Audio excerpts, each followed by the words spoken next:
اور اللہ جلد حساب کرنے والا ہے۔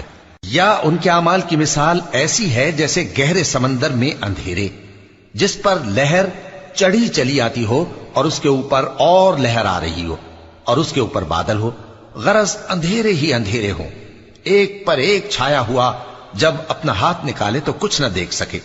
اور جس کو اللہ روشنی نہ دے اس کو کہیں بھی روشنی نہیں مل سکتی۔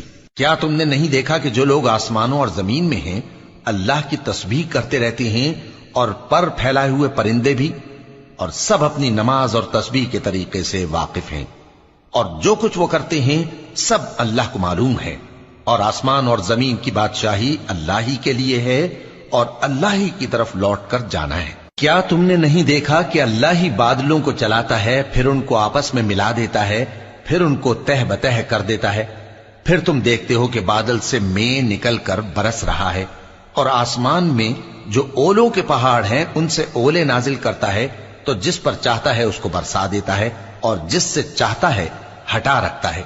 اور بادل میں جو بجلی ہوتی ہے اس کی چمک آنکھوں کو خیرہ کر کے بینائی کو اچ کے لیے جاتی ہے۔ اللہ ہی رات اور دن کو بدلتا رہتا ہے، اہل بصارت کے لیے اس میں بڑی عبرت ہے۔ اور اللہ ہی نے ہر چلنے پھرنے والے جاندار کو پانی سے پیدا کیا، تو ان میں سے بعض ایسے ہیں کہ پیٹ کے بل چلتے ہیں، اور بعض ایسے ہیں جو 2 پاؤں پر چلتے ہیں، اور بعض ایسے ہیں جو 4 پاؤں پر چلتے ہیں۔ اللہ جو چاہتا ہے پیدا کرتا ہے، بے شک اللہ ہر چیز پر قادر ہے۔ ہم ہی نے روشن آیتیں نازل کی ہیں، اور اللہ جس کو چاہتا ہے سیدھے راستے کی طرف ہدایت کرتا ہے۔ اور بعض لوگ کہتے ہیں کہ ہم اللہ پر اور رسول پر ایمان لائے اور ان کا حکم مان لیا، پھر اس کے بعد ان میں سے ایک فریق پھر جاتا ہے، اور یہ لوگ صاحب ایمان ہی نہیں ہیں۔ اور جب ان کو اللہ اور اس کے رسول کی طرف بلایا جاتا ہے تاکہ پیغمبر ان کا قضیہ چکا دیں، تو ان میں سے ایک فریق منہ پھیر لیتا ہے، اور اگر ان کو حق ملتا ہو تو اس کی طرف قبول کر کے چلے آتے ہیں۔ کیا ان کے دلوں میں بیماری ہے یا یہ شک میں ہیں، یا ان کو یہ خوف ہے کہ اللہ اور اس کا رسول ان پر ظلم کریں گے؟